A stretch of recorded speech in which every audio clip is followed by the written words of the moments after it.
Oh,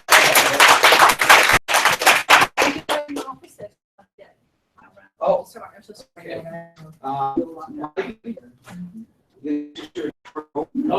And we will start. Let me open the door and we'll start. This is a TV writing class. Is it just comedy or?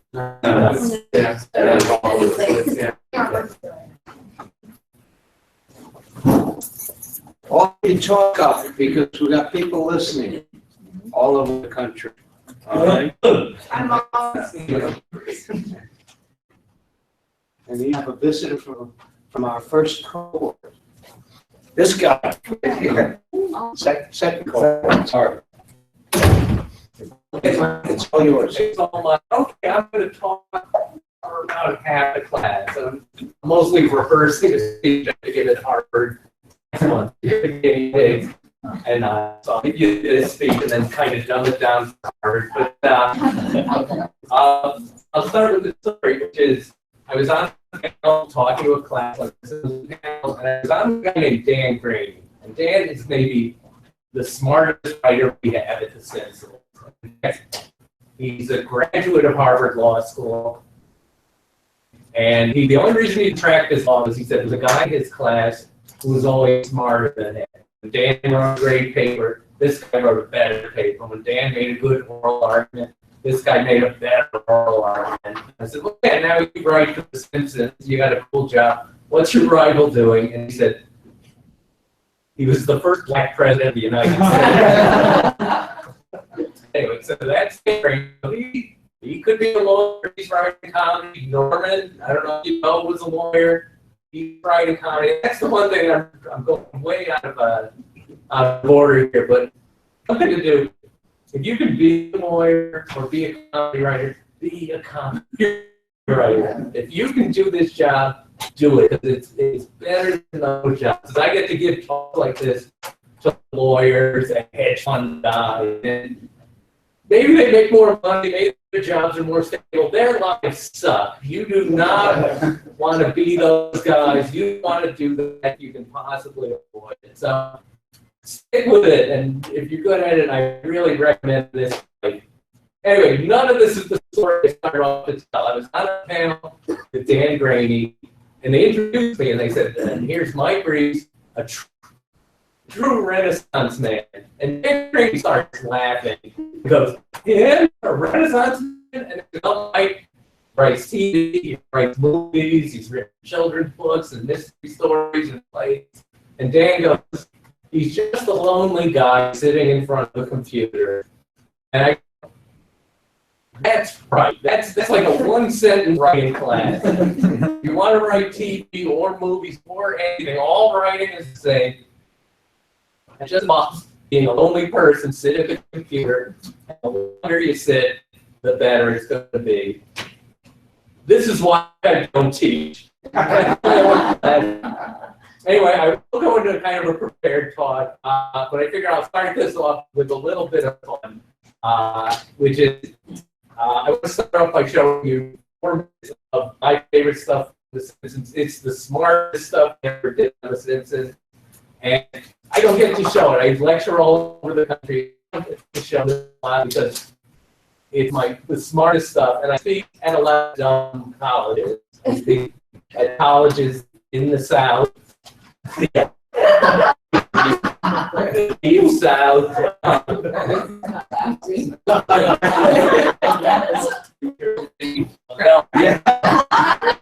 Anyway, so here's the point. Oh, and let me just set up just a couple of things. And there's among these clips, there's a parody of the movie Inception that makes no sense at all.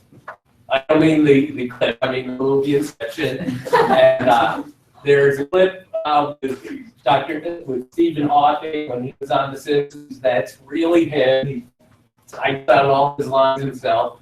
And there's Leonard Nimoy, the original Mr. Spock from Star Trek. He said he would do The Simpsons as long as we didn't do any Star Trek jokes.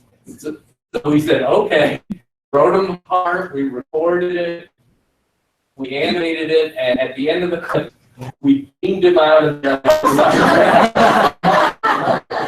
Yeah, he trusted us. We screwed him. He's dead. So yeah, let's show Simpson clip number 1. That's it. English one or clip one? Clip 1. Okay. Next one.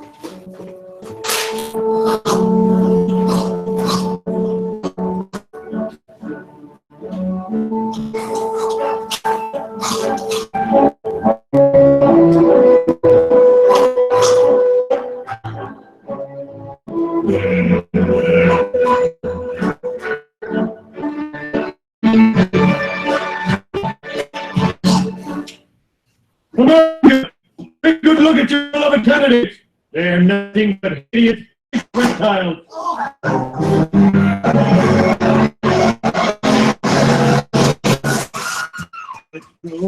Leon Hayes, what are you going to do about it? It's a two-party system. You have to vote for one of us. Why? This is a two-party system. Well, I believe I'll vote for a third-party candidate. Go ahead. Throw your vote away.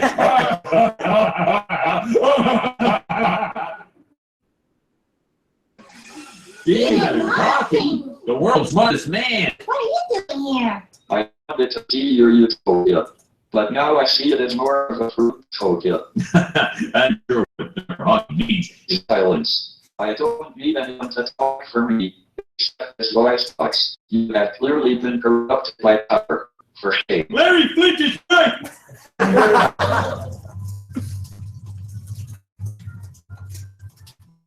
The boredom is excruciating. Fire the accelerate!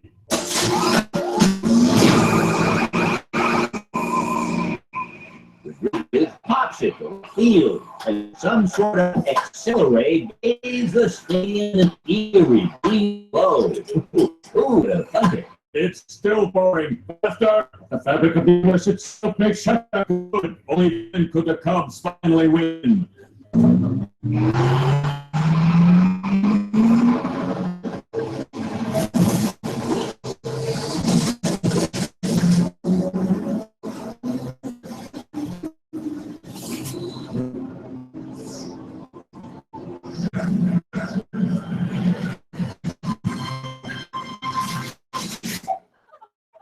Smooth move, SpaceX. Work is done here. What do you mean your work is done? You don't do anything. Didn't I?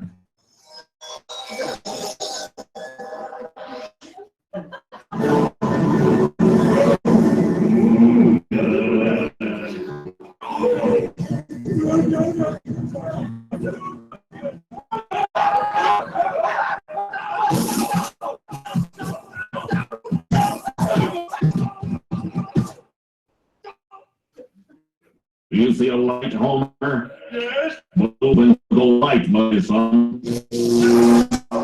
Homer, this is your physician, Dr. Julius here. Can you tell us what it's like in there? It's like, did anyone see the movie Tron? No. No. Yes. I mean, no. No.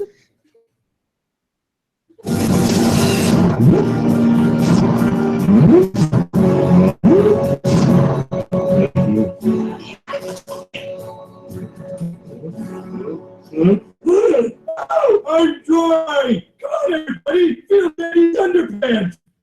Take your word for it. Behold, Captain Kirk from Star Trek 1, 2, 5, duration, Austin Legal.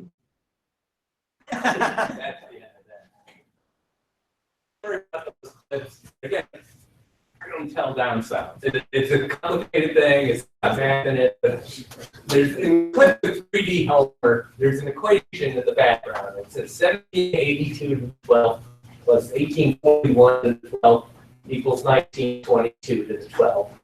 And I remember seeing that going, hey, that's pretty interesting. And 5 years later, it hit me out of the blue. I go, wait a minute, that equation can't be correct. It violates Fermat's last theorem. A to the n is 9. A to the n, oh no, shit. A to the n equals C. All right, wow.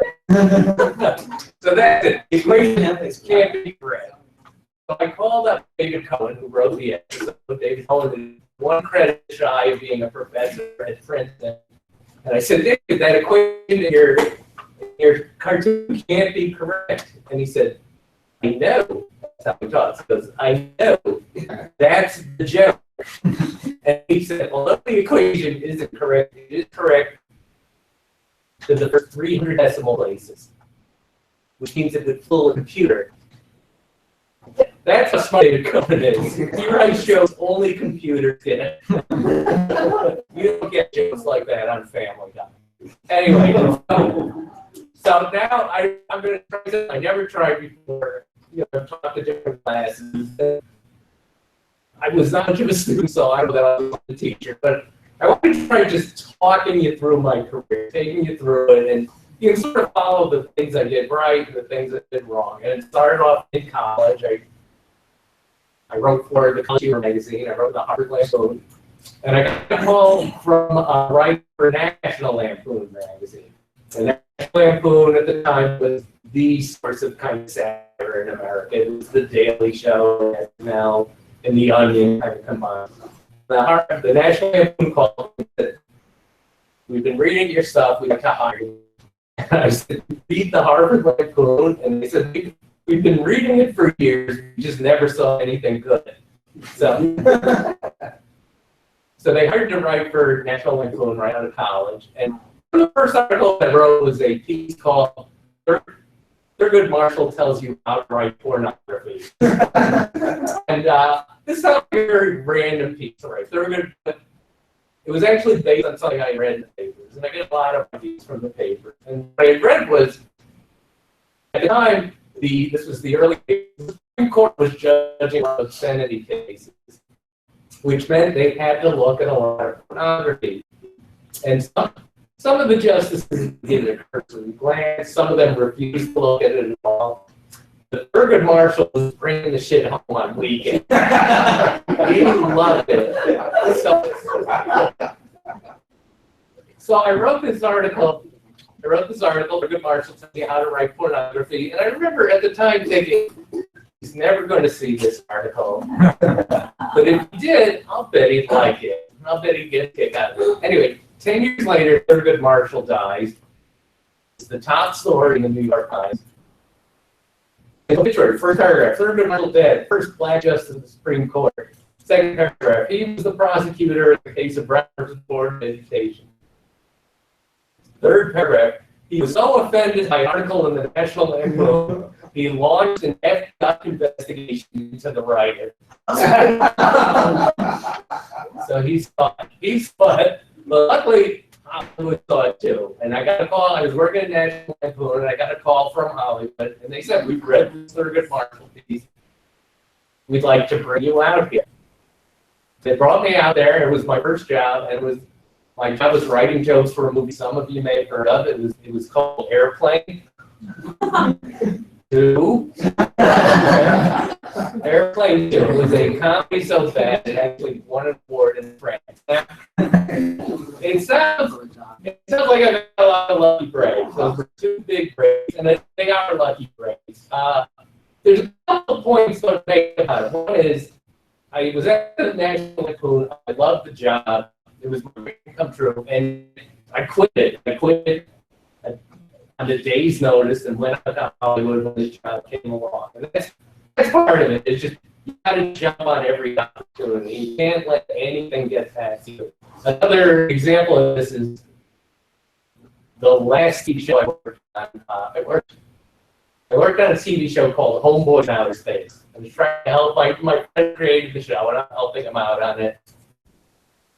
Homeboy in Outer Space is considered the first show in the 1990s. Yeah. And in fact, Spike Lee called the show a hate crime. And we had to use that in our ads. That was the best review. So So it was a terrible show, and yet they were good. They found good young writers. They were all new writers because nobody with any credits wanted to work on Homeboys and Outer Space. And these were extremely talented young guys. So when the show got canceled, I took one of them back to the Simpsons with me. Four of the other guys went on to become the original writing staff of Family Guy. And of those, two of them wanted to create American Dad, which now run 200 episodes. So these guys, I think, are about 26 years old now. They're filthy rich, and their entire resume is from the 1990s. A little bit of Family Guy created this show. So there's no bad credits. The other point I want to make about going out to Hollywood for this job is, again, it sounds like a very lucky break, but you make your own ones.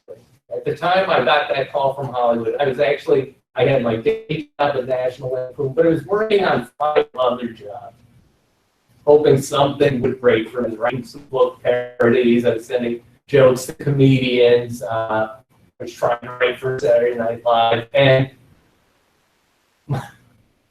I wrote a movie for Meatloaf.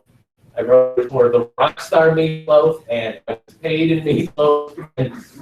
And I wrote this movie. He needed a script written, $5,000, called Fat Men from Outer Space. And I wrote him the script, and I went to the office. I delivered it to Mr. Loaf. What you had to call me, Loaf. Never knew him well enough to call me. Mr. Loaf said, "Come back next week. I need to check $1,000." I come back a week later, and he's gone. The offices have been cleaned out, and they nailed boards across the window just in case they still wanted my money, and I was a zombie now. Meatloaf, my first writing job, Meatloaf owes me $5,000, right? Now the interesting thing is, last year I wrote an original movie, and I sold it to Bob and Harvey Weinstein, the Weinstein Company. They owe me $250,000 they're not paying. They're just as crooked as Meatloaf. They won't pay me the last $250,000. So you can, one thing to learn over a long writing career, nothing changes, nobody treats you any better, and you don't measure success by how much you make, but by how much people are willing to screw you up. Anyway, so I'm in Hollywood. I wrote for Airplane 2, the movie Tank. I was out of luck for a while, and I got a job writing for Johnny Carson. And this was interesting because my job at Carson was to write 60 jokes a day. And people go, "Well, how do you write 60 jokes a day?" But if you have writer's block, of course, I make normal. If you write for a living, you can't get writer's block. A plumber doesn't come to your house and say, "I can't fix your toilet, I have plumber's block."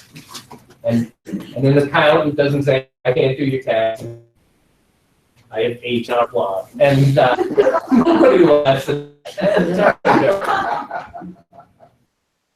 Anyway, so you learn a lot writing 60 jokes a day. I had one experience that really changed my life at Carson. I wrote a joke that it bombed so terribly, and Carson used to be famous for recovering from a flop joke. And people would even say to me, "Oh, I hear all the time, Johnny's so funny when he recovers from when he bombs. He writes bad jokes on purpose just so he bombs." And so he bombed so badly, he had no recovery, and it was just awful, right?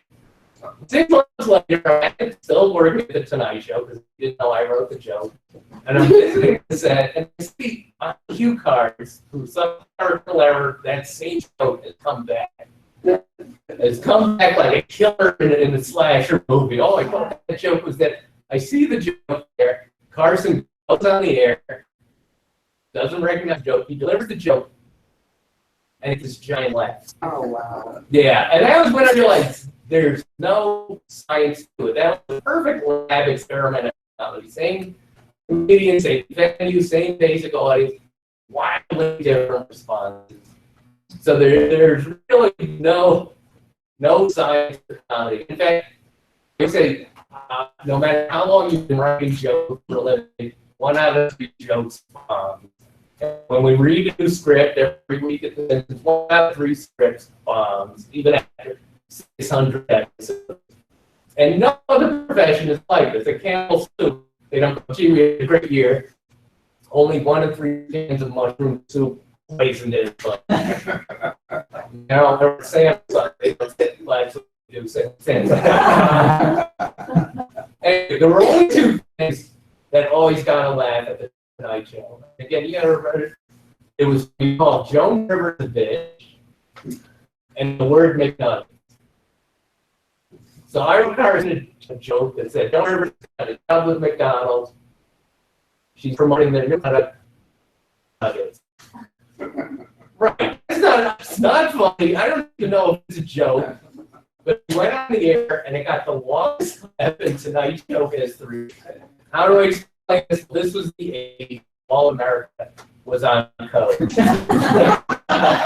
Northern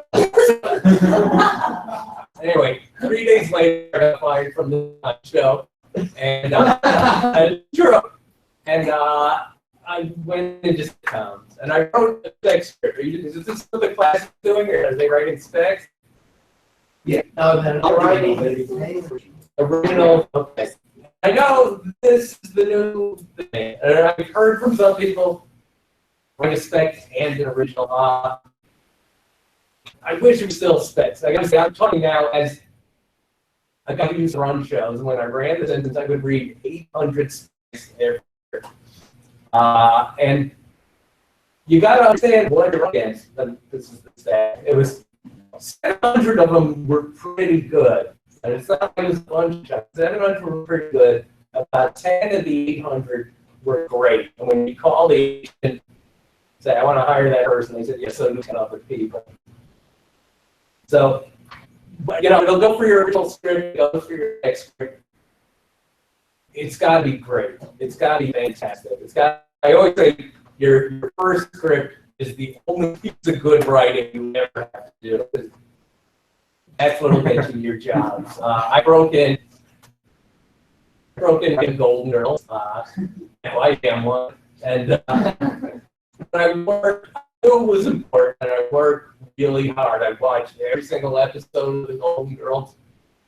I read books on gerontology. I took forever on it, and it did. It got me 4 or 5 sitcom jobs in a row. It got me, and just, you won't know some of these shows, maybe some you know, which was, I worked on Now, and the Gary Shannon show, which critics consider one of the 2 greatest Gary Shannon sitcoms ever. And I worked on a show called Sledgehammer.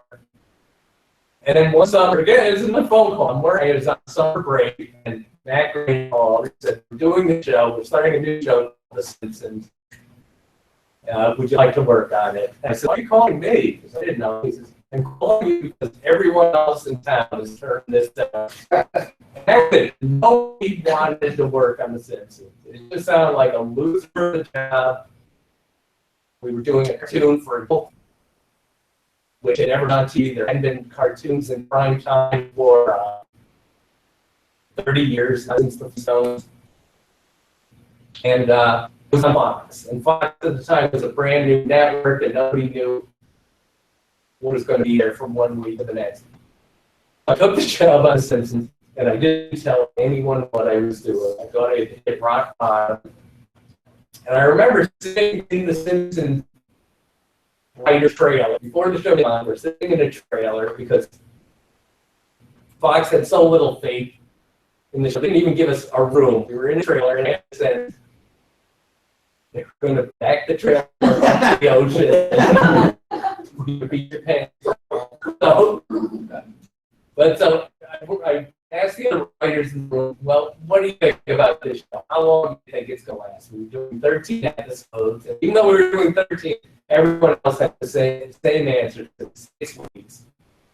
6 weeks, 6 weeks, 6 weeks. The most optimistic man in the room was Matt Groening. He said, I think it's going to run 13 weeks. But don't worry, no one's ever going to see it. It's not going to hurt your career. And there is a chance this is why the show succeeded. It's because we literally thought nobody was going to watch it. So we said, well, all right, let's make it for ourselves. Instead of making the kind of show we see on TV, let's make the kind of show we always wanted to see on TV. So that was 29 years ago. We've done 29 years past the 6-week cutoff, and it's still going strong. Our ratings are up 30% this year. If you do the math, that means the show is going to run beyond the length of the universe. It's going to keep going. The universe will destroy. The show will go another 8 years after that. And people say it's not good as it was in 2 years right after the universe was destroyed. Why are the ratings going up? I don't know. I mean, we don't know. It's like a lot of things. We don't know why it is. Where John? I kind of think it's everything that's falling apart. I don't even know if we're up against. I know we've always been up against 60 Minutes, and those guys are all dying. You know, that show's just done by a bunch of skeletons now. And I think we're up against Grimm, Once Upon a Time, that show that has run out of season. I don't know. We don't know. We're just we're really happy to have a job. We're also going, you know, I can't get on with my life. We're very old and tired. So, I don't know. Can I show another clip? Yeah. Is there water here? Some water. Oh.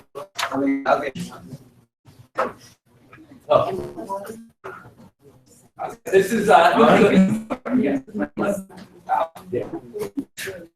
just a quick clip from an episode I wrote, and it's Simpson's clip 2. It's just that you really want to play that. Simpson's clip. My apologies. So you like it, Sway?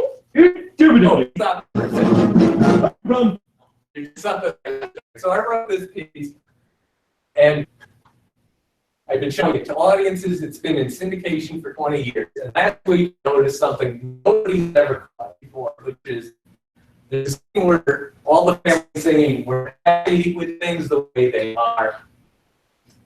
And we've got to record homework. You'll see everyone else is singing, and one just goes, and it looks like he forgot his line. The house I never finger and father runs apart. I'd rather go here than with father on the year. I'm happy with things the way they are. I'm getting used to never getting noticed. I'm so cute to walk and steal a car. I'm just a mess and I'm going off for something somewhere happy. Yes, we are. They're not perfect, but the Lord says, "Love my neighbor." Shut up, Flanders. Oh, wait, don't they do? You think it's sour grapes, but you're all for sugar. So it must be.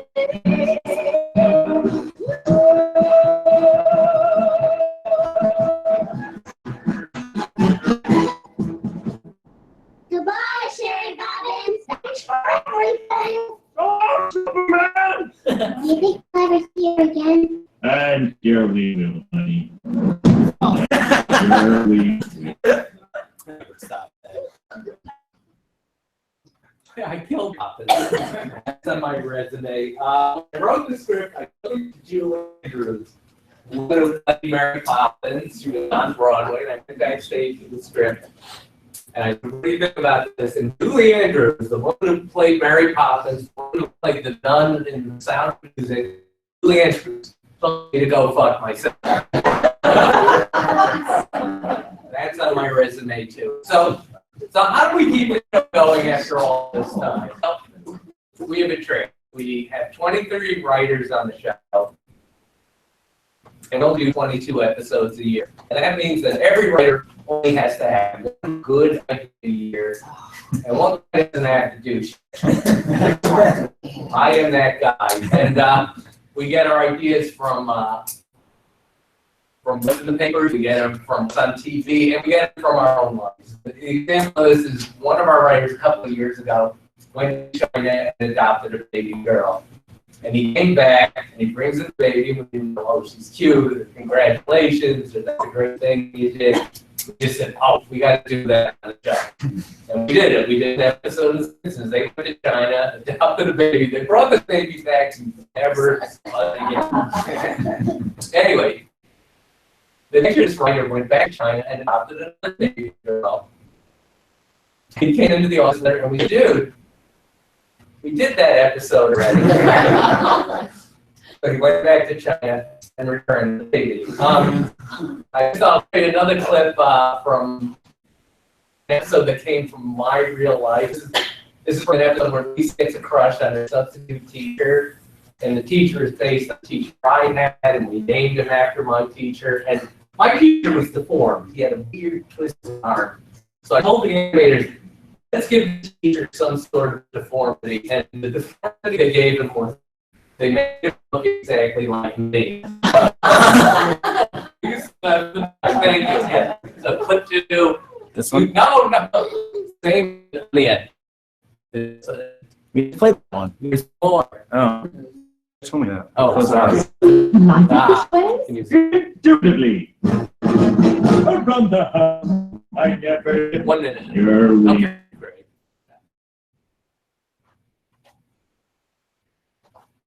I never go broke appealing the lowest comes to me. You're going to miss your brother's antics. When? When your life takes you places the rest of them heard about. Place where my intelligence would be an asset and not a Yes, there is such a place. Believe me, it's true. with everything you say. Your words, your body language, and your Semitic good looks.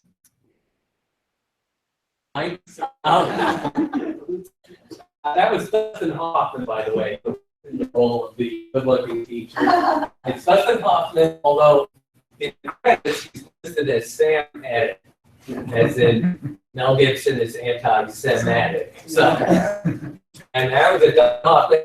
Dustin Hoffman just didn't want to use his real name on the show, so that was Dustin Hoffman. Which begs the question: how do we get all these great guest stars on the show? And we have a trick. If a celebrity has kids, his kids will make him do the show. For example, years ago, we wrote a part for Bruce Springsteen, and he turned us down flat. And so the biggest star we've ever had on the show. So then I said, hey, Sting has like 6 or 8 kids, and he's legitimate. And so we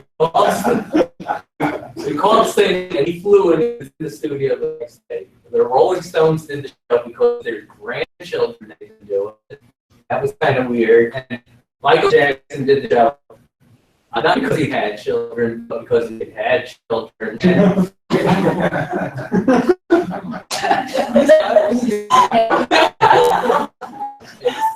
It's funny because he's dead.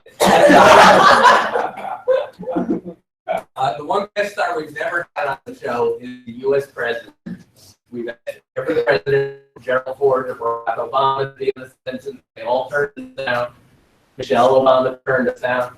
We got very close a couple of years ago with Bill Clinton.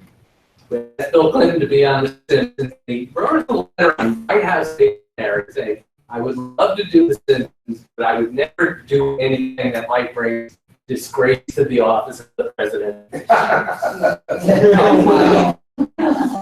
I said, right, good for you. And I can honestly say, all of the guest stars we've had on the show, there's about 300 of them. They've all been a pleasure to deal with, except one. I'm not allowed to tell you her name. I wasn't supposed to say it to her. I'll tell you, your Simpsons trivia, you can figure out who our worst guest star was. I'll just tell you her first name. Oprah. Oprah, by the way, has the biggest freaking head I've ever seen in my life. It looks like this woman could play herself in Disneyland. So, let me show you back. Sorry. I used to love that. Is this one? It's right where you are.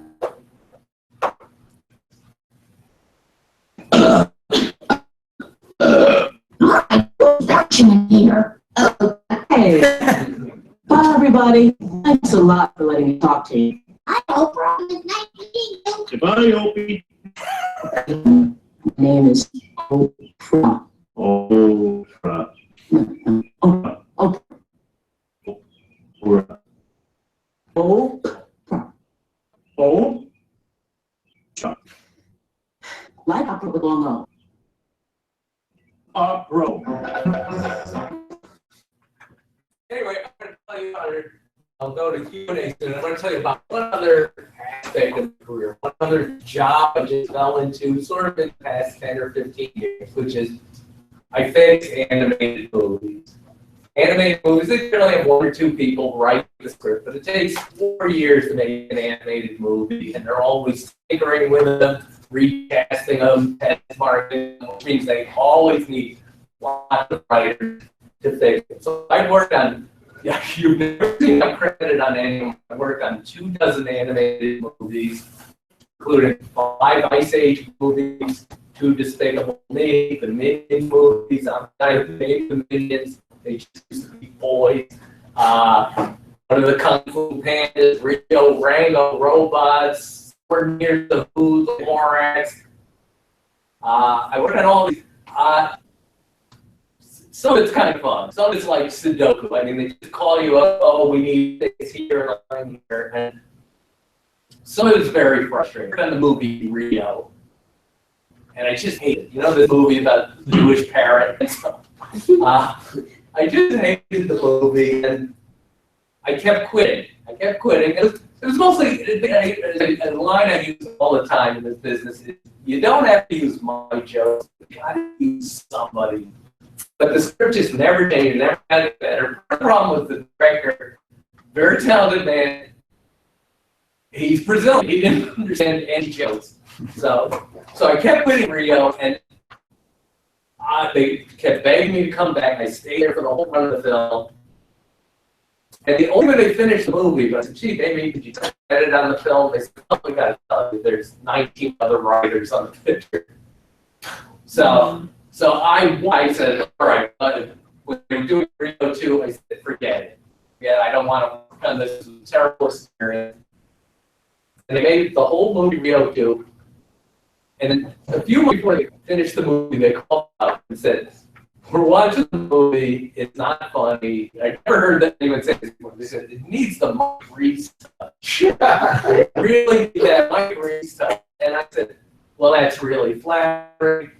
I'll do it. You act so nicely. You don't even care about money. I said, all I ask is that long roll of credits at the end that says thank you to a million things. Put my name in there and put Mike Reiss under it. And they said, all right. And they called back the next day. They said, no deal. So that was Rio. I'll tell you about 2 other movies. One is there's a movie I worked on called Yankee Irving.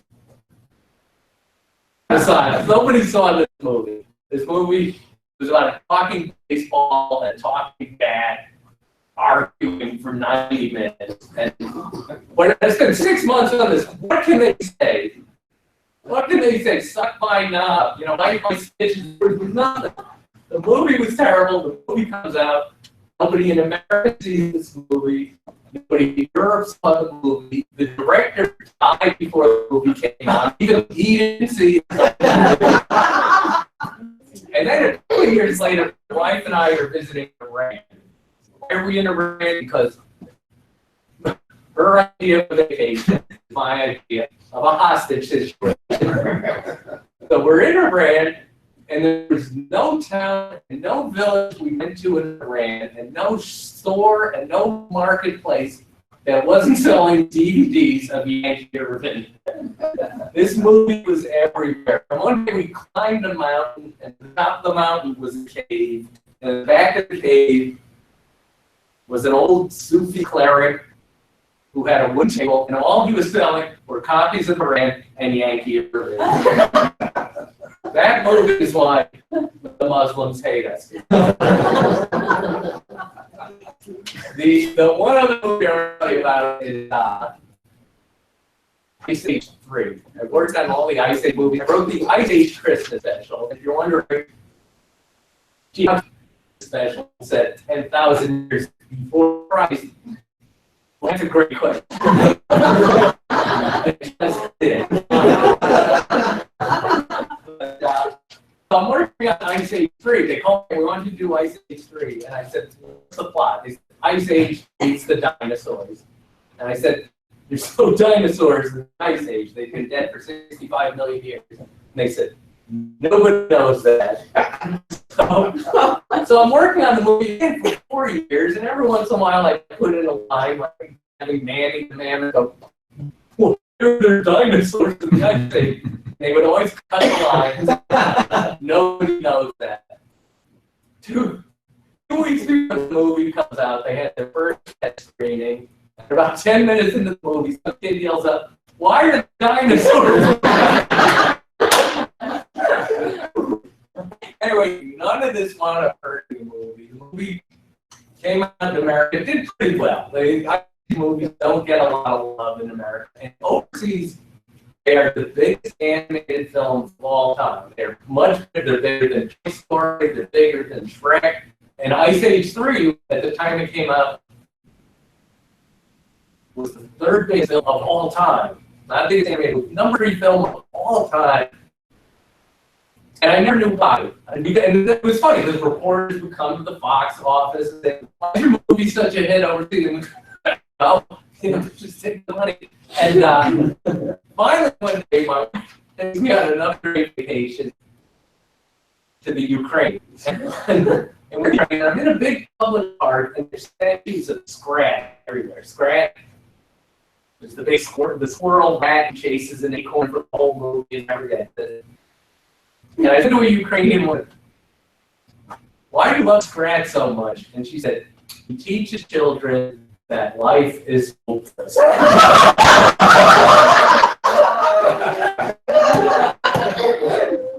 think that's a beautiful message. Life is hopeless, kids. Good luck out there. Thanks, Todd. Now I can take questions. Go ahead. What is, how do you rate it? No animated movies don't work. They all all work. Yeah.